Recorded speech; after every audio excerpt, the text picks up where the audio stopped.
Hi, good evening, good morning, good afternoon, wherever you are watching me from. I am Philip Oladejo, the Executive Director of the Global Authors and Business Award UK. I just let you know that in just on the 16th of December, we had the Global Authors and Business Award UK, and which was live at the DoubleTree by Hilton Hotel here in the UK, and we had a phenomenal time with over 150 people at the award.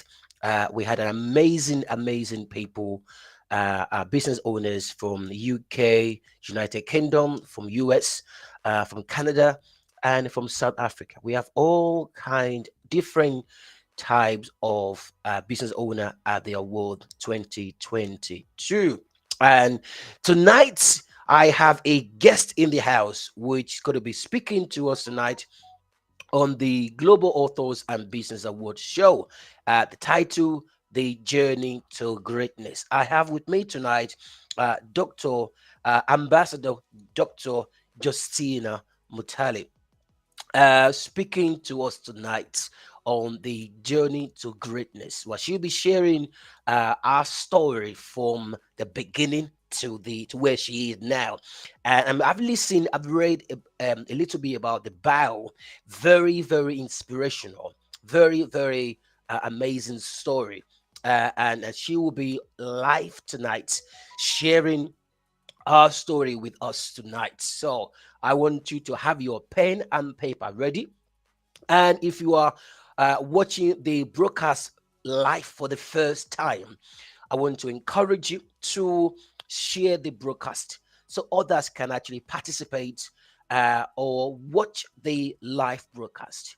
And if you are watching, if you have not subscribed to this channel, can I just ask that you subscribe so that you can be notified whenever we have the journey to greatness show, a show where we have intelligent people, great people sharing their story.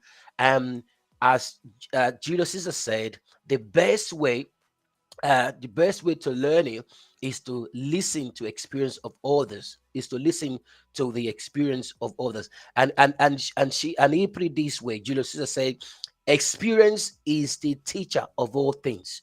Experience is the teacher of all things. That's by Julius Caesar. So I feel that the best way to learn is by listening to the experience of other people, especially those who have set that pace, those who have done amazing thing in the world, around the world. So tonight we have a guest here tonight who will be sharing a journey.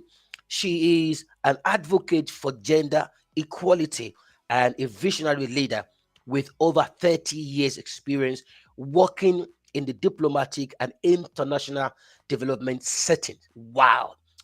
So she has over 30 years of experience uh, working, fighting for gender equality, and a visionary leader. So tonight we are going to be listening to this great woman on our journey to greatness. And if you are watching wherever you are tonight, I want to encourage you to subscribe to our channels, to share the link so that your network can actually be part of this journey tonight. So the journey to greatness. And also, if you have somebody that has a remarkable story to share, now feel free to get in touch with me, and I will have a chat with them, because I love to bring great people, inspiring leaders on this show to share the story. So, if there's anybody that you know, that a great leader that we can invite onto this show,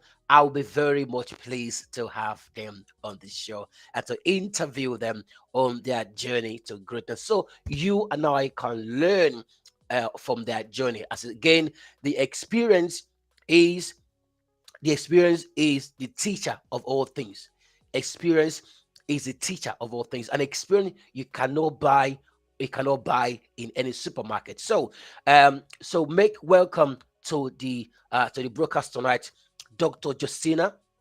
uh, sharing our story with us on this line. So, with me now, I have Dr. Justina online tonight. Good evening, Dr. Justina. Good evening, Philip. Good to see you. Good to see you. Good to see you. A compliment of the season to you as well. How are things been for you in this season? Nah, same to you to start with. Compliments of the season. Things are as the festive season can be. Loads of partying, loads of feasting, and sharing love, and all that comes with the festive season. Fantastic, and it's actually a great honor to have you here in the studio, sharing your journey to greatness. Can I just say this to you, Doctor? I am so proud of you. And I want you to know that the entire African continent are proud of you. We are so proud of you, and we are happy to have you here. So, could you tell us, just give us a glimpse or an introduction of yourself, basically? First of all, I didn't realize the whole entire continent of Africa knows me. Of course we do. Of course we do. I am flattered by that, and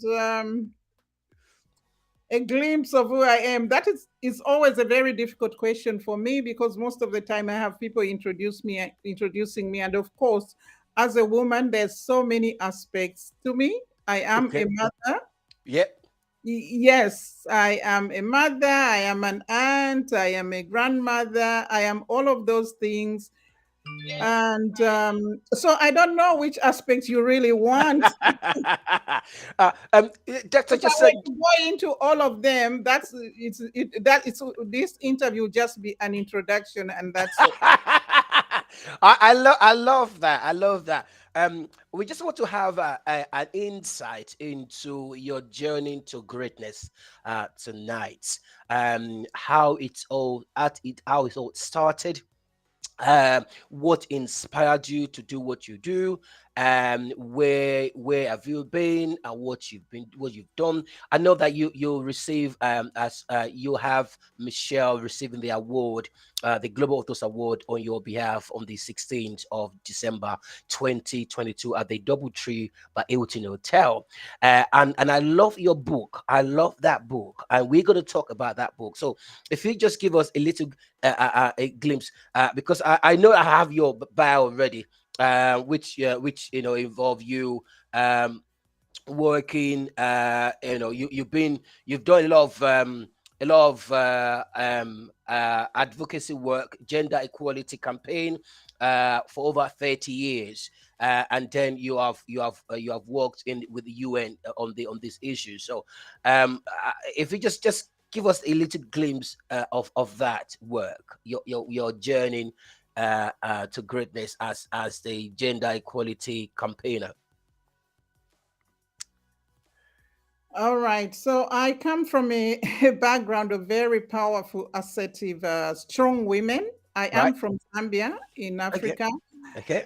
in Southern Africa, and where I come from, in my family, my mother's side of the family, a woman rules the kingdom.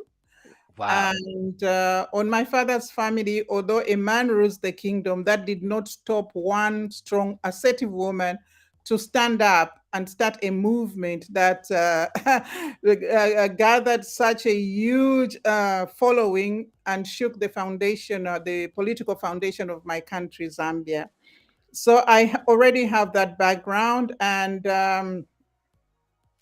in my mind as a young person, I understood because of these powerful women around me. And of course, my mother was also very powerful, very assertive, and very strong. Remember, she comes from a side of the family that women rule. So she too Wow. was that kind of women. So were my aunts and everybody around me. So I grew up believing that women are natural born leaders, that women are powerful leaders, that women can shape the world, that in fact women are the guardians of humanity. Wow.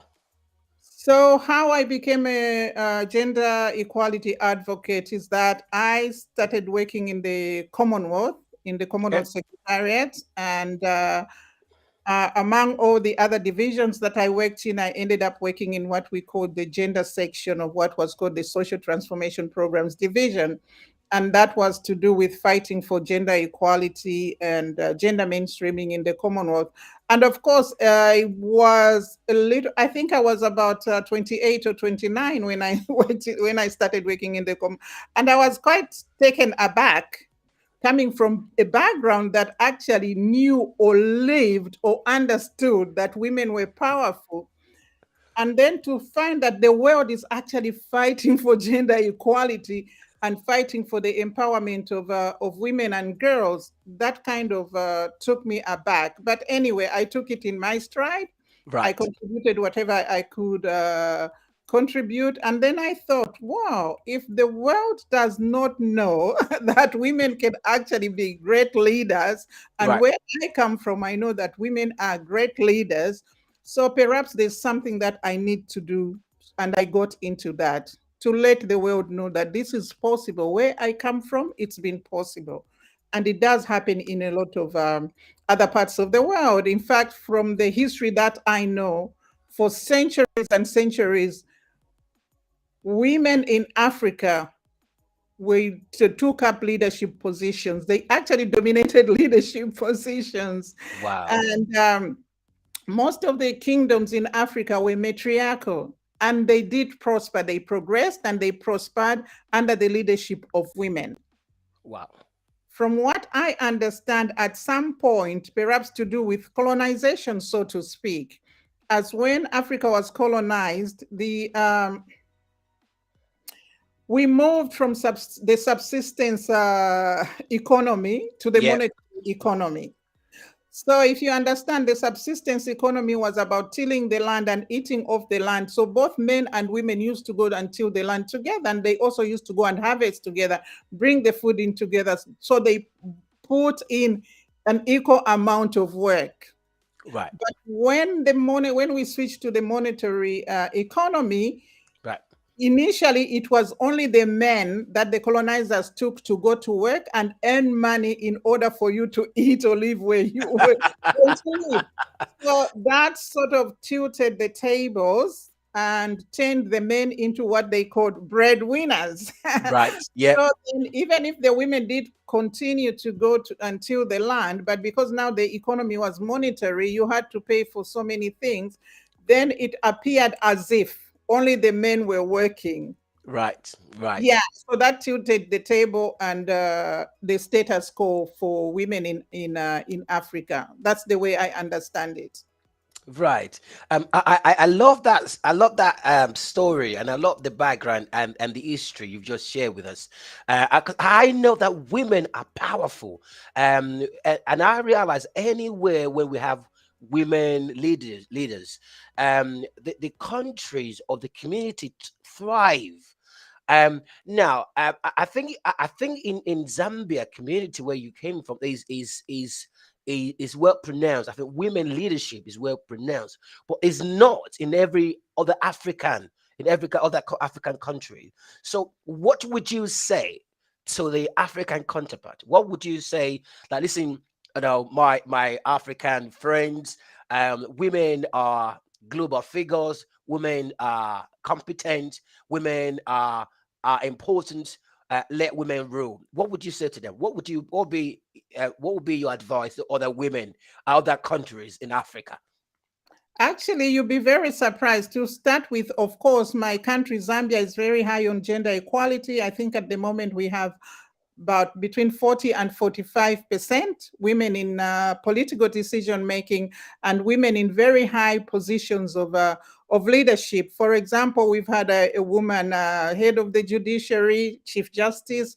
We've had two women vice presidents. We've had women finance ministers. We've had women head of police, women in the defense, I think, and women in very strategic positions Right. in taking up leadership positions. But you will be surprised that, like I told you, African before was led by women. Yes. So the country that has the highest level of women in political decision making is actually Rwanda, Oh with wow. Wow. about 64% of women. The last time that I checked was about 64% women in parliament. Yeah, that's true. Yes, and also Rwanda has, the last time I checked, they had about 45% of women in business, leading businesses.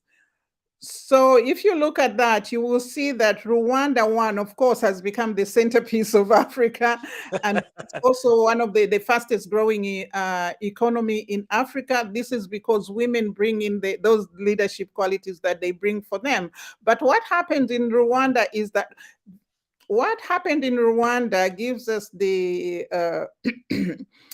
gives us, it's sort of an example that shows that when women are given an opportunity, they can run with it, they can rule, and they can lead, and they can direct the agenda of a country, or in fact the agenda of the world.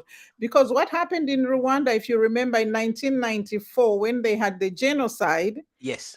the population ratio tilted.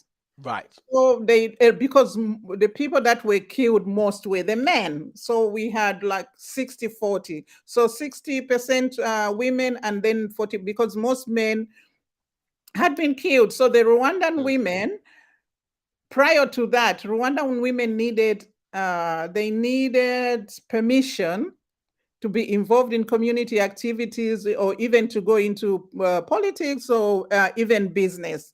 mm, But when they woke up and found that so they needed permission from their husbands or a male relative. If you didn't have a husband, you had to ask your uncle. If you didn't have an uncle, perhaps your grandfather. If you didn't have your grandfather, perhaps your brother, even if he was your young brother. right. Right. So these Rwandan women after the genocide woke up and found that they didn't have a husband, they didn't have a brother, they didn't have an uncle, they didn't have a grandfather. So they found that overnight they had to take up leadership positions. They had to take up looking after their uncle's farm, or their brother's business, or husband's business. And of course, they went into politics now, where Yeah. they even went and overtook the men. But Mm, Rwanda is a good example, like you said, where there are women involved in leadership. yeah. Most of those countries do better than countries that do not. Mm, Another example is when we had the COVID in 2020. I talk about that in my book. okay. During the COVID, if you remember, the countries that were highlighted to be doing better or handling the COVID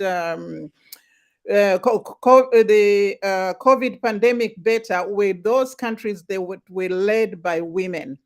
Wow. Those Wow. countries were highlighted and flagged out, especially the top six were all led by women. Yeah. So, yeah, so this is because women bring a certain natural traits Yes.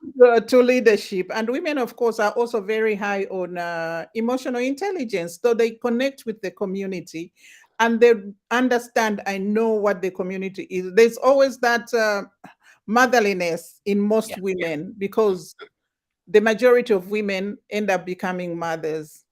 So they bring that motherliness to the world in the way they want to protect the world, in the way they want to lead the world. Wherever you find a woman leader, most of the time they are looking for a win-win situation, Absolutely. not Yes. competitive of wanting to shut down the other or take the other. Yeah. So yeah, so most African countries know this. And also, we talk about in the year uh, what's it 2019, 2019 and 2020, I think one celebrated the 100 years of the women's suffrage movement. The UK celebrated the 100 years of women's suffrage movement. What we did, my organization, was to flag out the African suffragettes Mm, movement, which has never been highlighted, and most of our suffragists are not have been left out of the history books. Mm. Women, for example, like Ya Asantwa of Ghana, Yep. the one who fought the British for the Golden Stew. Mm. And then also from Nigeria, you have Amina, and they have Yes. used her for Zina, the warrior king, and now you've got the woman king. All of those based on her. She was a very good warrior and helped her people. You have women, the women of South Africa, who marched to the headquarters to rebel about a number of things that were happening in their politics, and things were changed. Yeah. So African women have always been leaders, but they just have not been given the opportunity Opportunity. because the belief had been changed, switched because of colonization on how Africans look at women and their leadership potential. But the potential is still there. Absolutely. Doctor, I totally agree with you that the potentials are still there. The Yeah. potentials in women are endless. The potentials there with women is just phenomenal. Now, before we move further, now I want to, what word, what is that one sentence or one word that you want to share with African leaders, especially African leaders, other part of Africa, who still believe that women, um, women or let me just try to find a word that women, that men are to be dominant, especially in the economy. Whereas if you involve more women, I mean, I'm from Nigeria, um, and I like what you're sharing, what you just share with us now, and I like what is happening in Rwanda, and I would like to see that replicated in every part of Africa. So, what would be that one sentence, that one word you would say? Let's say you're looking at African men leaders face to face. What would be just that one word that you would say to them tonight? Well, they need to move hand in hand with women as leaders. They need to lead together 50-50. At every high level decision making table, we should have a 50% perspective of or a female perspective and 50% male perspective. Only that way can Africa or the world have the balance that we need. Only that way can we have the yin and the yang to come together. I love that. I love that. Wow, I love that. But the truth is, you're actually quite right because when I look at Rwanda, um I see great things happening there, great things happening. You just recently, with the Queen Elizabeth in England here, that ruled for decades. You see how things were in place, how people love the country, how people embrace the nature, that the fact that a woman was a king. And now, the table is turned now. So, and I love to see women and girls in high position in workplaces, and I like, because I know that women has great value. Now let's talk about your foundation, because I know, because I'm so fascinated by what you do, and I loved it, and I know you couldn't make it for the award, and I'm so looking forward to having you in 2023 because I love what you do. I love it. So tell us about your foundation that you currently do, because I saw a post on your LinkedIn today about the work you do in Zambia. Okay, before I move to that, I just wanted to remind you because you said you are from Nigeria. Yes. You might know Ngozi Okonjo Iweala Okonjo, Yes, I know. Yeah, yeah, yes. and you know the changes that she made when she became finance minister Phenomenal. in Fantastic. Nigeria. Yes. She made these drastic changes, but they were changes that helped the country move from a certain direction, from a Yes. negative direction into a positive direction. So Yes. in all most parts of Africa, the women who have the potential are there, but sometimes they are not just given the opportunity Yep. to show what they are made of, to Yep. contribute what they can contribute, as in the example of Ngozi. And now we can see that for Ngozi, she's also featured in my book. She was at the IMF where she does some, I mean, at the World Bank where she did some phenomenal work. And now she heads the World Trade Organization, the first ever African which is a Wow. woman. Yeah, Yes. first ever African and first ever woman. So you can see from Ngozi and others, if just all they need is to be given an Opportunity. opportunity. It was a sad case in Rwanda that the men had to die in order for the women, for the world to see the potential of the women in that country. So Yes. to talk about my foundation, so like I said, I come from a background of powerful, strong, assertive women, and in my eyes I knew that women can rule. Women are natural born leaders, and they are guardians of humanity. So when I see this, when I saw all this thing about these countries, the global fight for gender equality, Yep.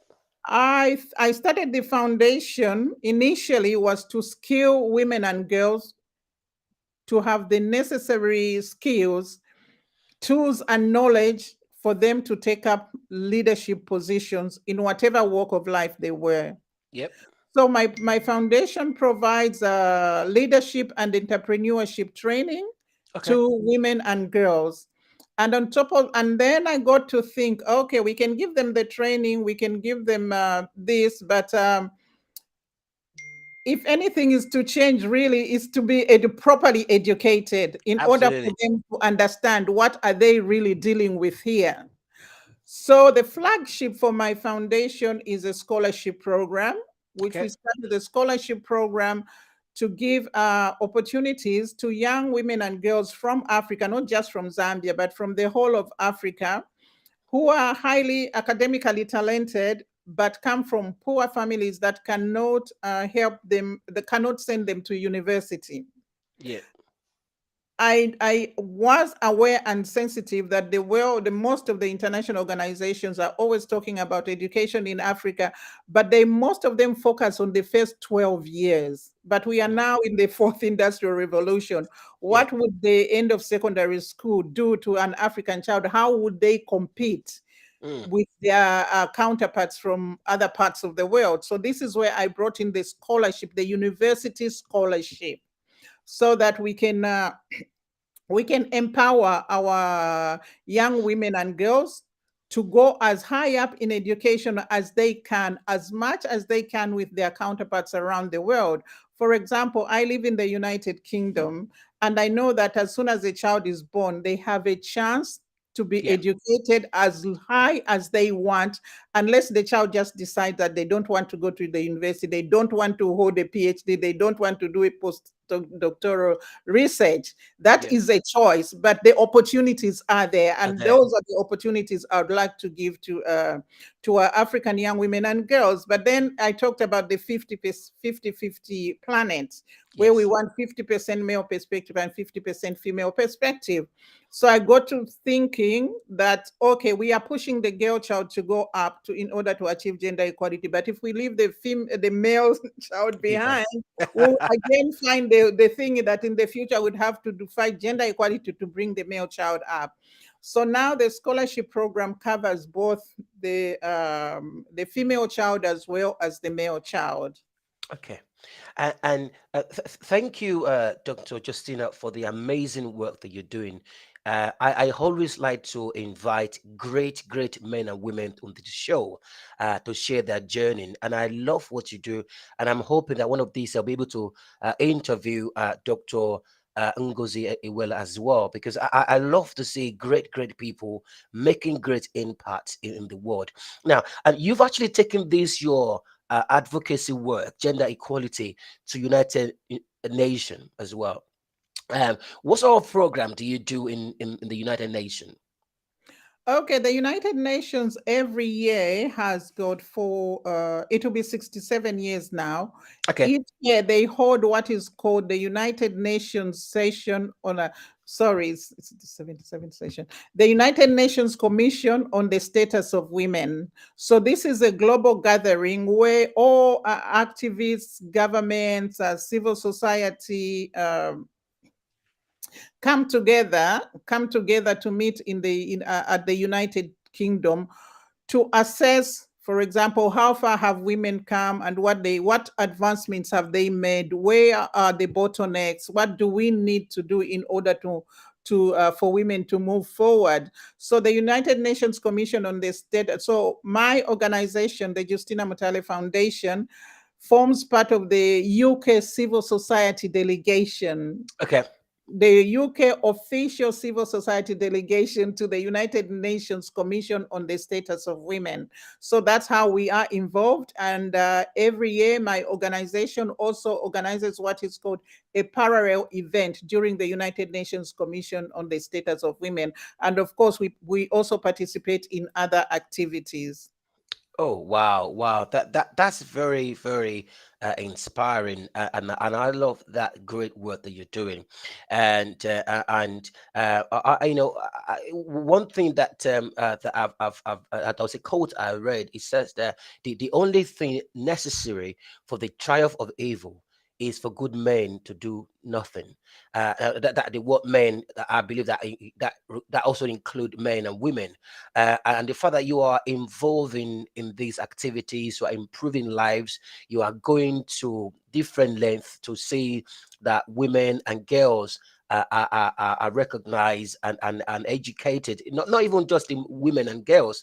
Now you include the men as well in Yeah. your, because I saw the scholarship, I saw the post today, and I was like, wow, this amazing, to give somebody a voice.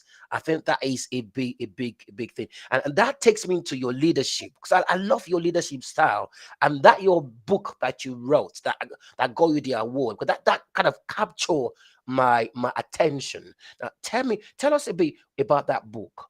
What prompted you to write that book, Iconic Leadership? Okay. So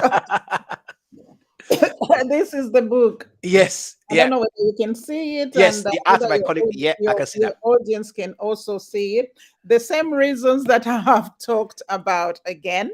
I Yes, grew up in this background where I understood that women were powerful, and coming out into the world and find that people are fighting for gender equality. There's a fight for gender equality. yeah. Like I said, that took me back to think, wow, is this Mhm. what is in the world? But where I come from, it's not this way. And also, I just, as a gender advocate, I just got tired wherever you go to hear that there's a deficit of women in leadership because young women and girls, or just other women, have got no role models to Wow. inspire them into taking up leadership positions. Right. So I thought about that and I said, okay, I need to give a gift to the next generation woman. I need to give a gift to women around the world. I need to let them know that it is possible for them to lead as a female. So I went back to think about all the women leaders that have stood out for me through the generations. Okay. And I chronicled their leadership journeys of how they handled their time in power, what leadership traits, that feminine leadership traits that they brought to the table, and what legacies they left when they left. For example, those that were in political office, when they left office, what legacies did they leave? So Right. that is what my book is about. So my book highlights those natural traits that women have. I've highlighted them as powers. So the tagline is, the book is The Art of Iconic Leadership, Yep. and the tagline is Power Secrets of Female World Leaders. So I flag out those natural traits that women have, for example, compassion, empathy, which Yep. forms, of course, part of emotional intelligence, and of course, the power of purpose, the power of resilience. When you look at Winnie Mandela, how she handled the time when Nelson Mandela was in prison for the 27 years. She was the connection between Mandela and the world. She Yes. took the information from the ANC to Mandela and back to keep the ANC, but to eventually bring the ANC to be the party in power. Had Winnie Mandela faltered somewhere along the way, just one day she decided, I'm not going to see him today, or I'm going to lose this note, and it's just nonsense. There's so much that I remember, that she went through trials and tribulations. She was Yes. arrested here, her children were being harassed at school, but she was resilient. She Wow. knew what she wanted, and she knew that this had to be done for South Africa. So Yes. the power of resilience that women have. And of course, I have, for example, Ellen Sirleaf Johnson as the first ever African female president. She's in the book. I talked about Ngozi, her work at the World Bank, and of course, when she was a finance minister in Nigeria, and eventually going to lead the World Trade Organization. So I highlight all these traits.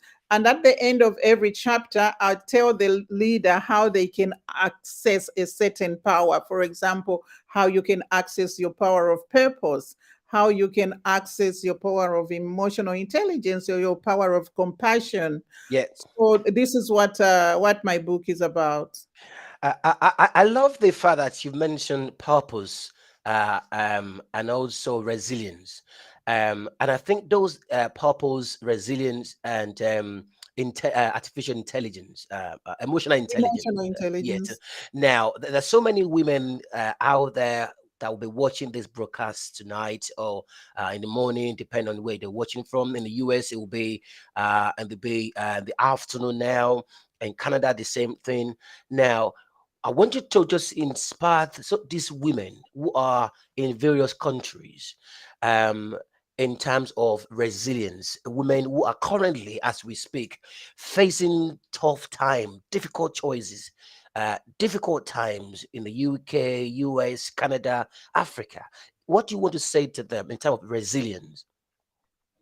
In terms of resilience, resilience is about having the capability to bounce back from difficult situations. Yeah. And in a way, also, it's about standing your ground. It's about standing your ground. And of course, with resilience also comes the power of focus, which Yes. is you. But in my book, there are two different chapters. But to be resilient, you have to be focused. You have to be focused at the goal at hand. You have to be so focused at the goal at hand that you do not look at any obstacle in what you need to do, because your mind should be said that this is the thing to do. As for the example that I gave of Winnie Mandela, in her Yeah. resilience, she was so focused. She knew what it is that the Black people in South Africa needed. She knew that, and she focused on that. It didn't matter all those obstacles that came her way, that they arrested her. We should go to try and pick up her children, find the police have taken her children from school. But she was still focused. She didn't say, okay, this is too much for me. I have suffered too much. Yesterday they arrested me. Today they've done this to my children. I'm going to stop this so I can have a peaceful life. She didn't do that. She was resilient and just wanted this to happen for Black South Africa. So that Wow. is to do with the power of resilience. These resilience comes with challenges. And sometimes when you look, sometimes you feel like, well, I just need to maintain my peace. I don't want to get involved in anything. And the moment you know that you have a purpose, and with purpose comes resilience. Now, Exactly. because sometimes if you just want to like be yourself, or just be me, just go to school, get education, get a job, pay bills, and that's it. Now, purpose is a big subject, because when you have purpose, it actually attracts challenges. Now, if I'm going to ask you tonight, what are the challenges that you have faced in quest for gender equality? Have you faced any kind of obstacles, any kind of challenges? Have there been a time when you honestly, you felt like giving up? What did you do? No, I never felt like giving up, just like Winnie Mandela. I do not look at obstacles. I don't even look at challenges and things. I don't pay attention to those things. I'm just Wow, wow, wow. what it is that I want to know. Of course, there could be some challenges, but you can totally ignore those challenges, because if you pay attention to them, you never get to where you are. Like what they say: if you throw stones at every dog that barks at you, you will never reach your destination. So it's that kind of thing. And of course, with a purpose, you've got to have to be resilient. First of all, you've got to decide what your purpose, what the purpose is, recognize that and lead with that purpose, just like Winnie Mandela did. Lead with that purpose, and also let your team and anybody else that you work with lead with that purpose, work with you on that purpose. That is the way it should be done. Wow, I love that what you just said. You don't throw a stone at every single dog that barks, and that's true because some situation just want to distract you because some people actually people actually they find pleasure in distracting other people from fulfilling their purpose because that's where they get their joy from. So, and I love what you just about being focused. But is it that easy to be focused? You're trying to do something, and there are all kind of distractions like childbearing, uh, um, your educations, your improvement, your development. How were you able to combine all these together? How were you able to keep it all together, despite the fact that you didn't look at the distractions? I always tell people, look, there's 24 hours in a day, 7 days in a week, Yes, 28 to 30 days in a month. Is it 365 days in a whole year? yes, So, in that, it's to do with also time management, how you break down your time. You can do your work, look after your children, look after the husband, and also go back, in fact, even continue your education if you wanted to. You just have to have a proper time management and break out the 24 hours in a day. See, there's 24 hours in a day, and the recommended time to sleep is up to 8 hours. So, what are yes. you doing in those 16 hours? Wow, wow. So you're saying that? Would you say that time management is key to success? Time management is key to success. Prioritizing your commitments is key to success. Knowing when to do what without negatively impacting on the other thing. Wow, I love that, and I love that. Like time management, knowing what to do at the right time and doing the right thing at the right time and putting the right things first. Now, let's just quickly digress before we go into another thing. There are women out there who are having no, who are having challenges in terms of how they prioritize. No, now I'm trying to find the right word to use. Like men who are insecure, men who have insecurity issues, and then now they feel that if she achieves so much, that maybe their authority will be challenged. That women they want to do great stuff, they want to do great things, but there are men out there who have this insecurity complex.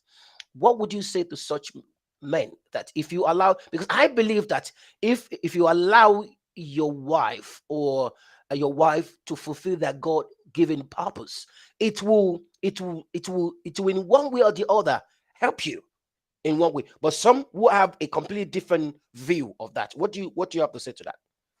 Okay, I want to go back to how women, for example, I've talked about how you can manage your time. You were talking about looking after husband, after children, Yeah. after work, and all that. Remember when we had the COVID-19, Yes. we were in lockdown. We were in lockdown, and people had to then start working remotely. And most of the female CEOs and the children in the countries where we've never believed in homeschooling, that became the norm.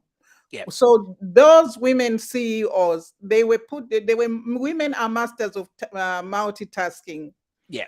So they became the a teacher to their children. They still looked after their husband. They were also still CEO and carrying on their job as CEO and monitoring their staff. And also they became like comforter in chief, so to speak, Yeah. comforting their teams, comforting their relatives, comforting their own families. And they still managed to do that. So women are masters of multitasking. It's very rare that a woman can fail to multitask, like how the women during COVID-19 rose to the occasion. In the UK, in the US, it's common to homeschool most of the Yeah. children. It's a choice.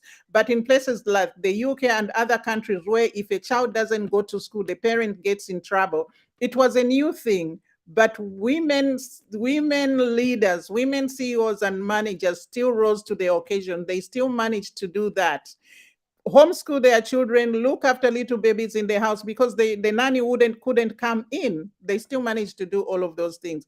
Now, talking about insecure men, Yeah. I think it's got to do with what kind of a relationship you have between the two of you, because you really should have a relationship that you are so comfortable with the other that the other can understand why you need to this and how it will benefit you, benefit your relationship, and also benefit your household. If you are married and you are in a house, you've got to find a way to make those insecure men see sense, see the purpose of what you're doing, see how it is going to benefit them. That way you can take away that insecurity. Okay. Thank you so much, Doctor, for shedding light on that. Now, and that leads me to something else in that conversation, because I love the way you are kind of dissecting these discussion. Now, and we've dealt with that issue, so it's about making that point clearer to the other party, the benefit that that will bring into that relationship. But what about in a situation where, these traditional men who just have the mindset that women are meant to be in the kitchen, or women are just meant to be at the below? What would you say to such kind of uh, people who have that mentality that I uh, don't know. I don't know what world they are.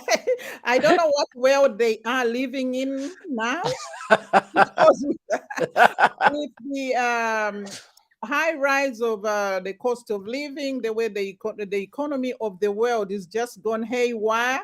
It's yes. always good that you have two incomes in the house, so you can't say you want your wife to be in the kitchen. What will she be doing in the kitchen if you can't even afford to feed that family?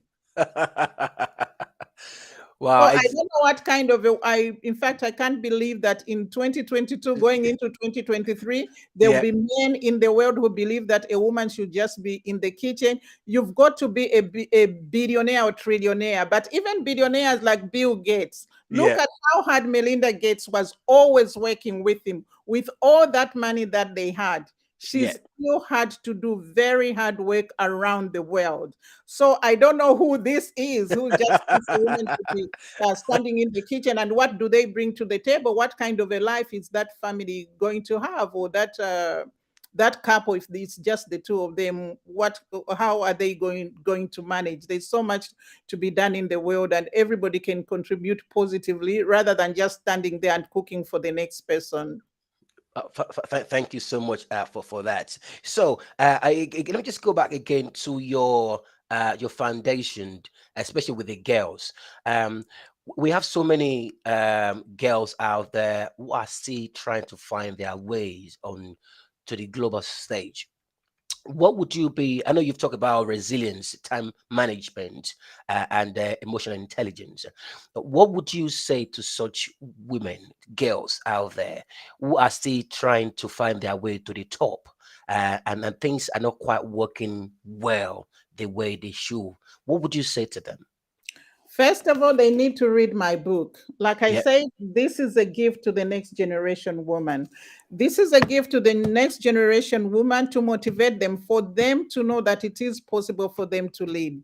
Those young people should look and find role models. They yeah, should find role models to follow. They should also find themselves a mentor to hold their hand and take them through life. They should find a confidante, to somebody they can confide in and they can reassure them in what their problems are. And also, they've just got to look out in the world and look at, like I said, role models, other women that stand out, and know that it is possible for them to lead. You can't be totally lost in this world, Yeah. especially now that we have social media. I know that there are a lot of young people that misuse social media. And now Yes. almost all young people, the majority of young people have got a mobile phone, and they've got access to social media. They've got access to Google. They've got access to YouTube. They've got access to all these channels that can help them out of whatever it is that is holding them back. So rather than going onto social media to insult other people or to twerk to show that you are the best twerker and things like that, Yes. use social media strategically. Wow. Use social media to find your role models. Use social media to find mentors. There are a lot of young people that I mentor who came to me through my inbox on Facebook. Wow. There's also a lot of young people that we have given scholarships to who found us on Facebook. Right. So Facebook or social media shouldn't be just to go there to insult other people or to tweak or to gossip and Yeah. things like that. Use social media strategically. If you use social media strategically, you will be out of your problems. Fantastic. Thank you so much, Dr. Justina, for for that word. I know you've won so many awards, including the Global Authors Award you just won in 2022. How has that how has that made you feel? How do you feel about the award, the Global Authors Award that you won in 2022? Okay, each award, of course, I feel thrilled. I feel honored whenever I receive an award, and I believe that then my work is being recognized and appreciated. Yes. So that is what I feel. And of course, the Global Authors Award just blew my mind. I wasn't expecting to receive it. I've read so many good books written by other people. Have come across some phenomenal authors, and to be the one to be given that award, I was actually flattered, Yeah. flattered and gobsmacked. But also it shows that I am doing something right. In Yes, fact, you are. Yes. you'll be the first person to be let into this secret. Next year, I'm going to bring out another book. It's still based on women leadership, but I'm Yes. not going to let you know what the title will be. I can guarantee you that that book is going to win another award. I can guarantee you that. And this time around, you're going to be there in person to receive the award. I'm so grateful. I'm so thankful to have you on the show and the great work you're doing in the UK, around the world, in Zambia and Africa. I want you to understand that you've inspired so many women and even men because when I look at your book, when I look at what you're doing, I am inspired myself. Even as an African, I'm inspired because I know that Africans we are genius, and Africans we are intelligent people. I know that we have loads of Africans who are doing great and wonderful things around the world. So where can people find you? Where can they connect with you? And what type of um, um, programs do you have for women and girls? And how can they contact you? Okay, like I said, we provide leadership and entrepreneurship training, and also we do mentorship and coaching. They can find me on all social media. I'm on Facebook, LinkedIn, Instagram, Twitter, and the others just by my name at Justina Mutale.